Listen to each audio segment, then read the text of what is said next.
colorful background in MS Paint, draw a line of different colors as shown.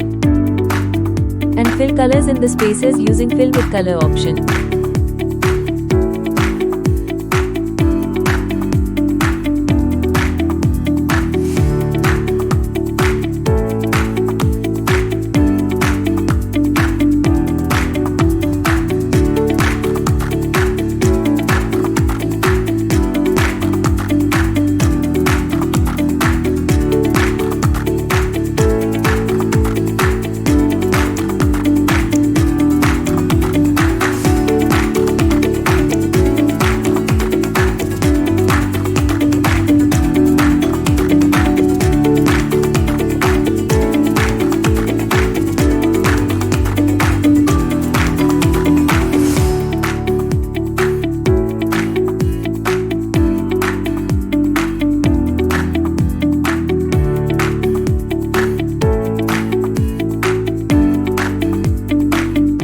Now you can see all the colors have been filled.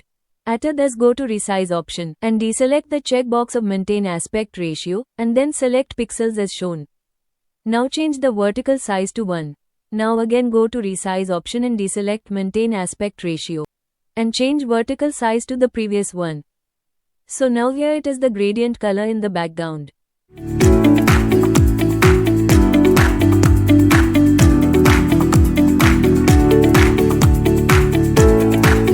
Now the background is ready and you can use it to write some text as shown or to draw any drawing.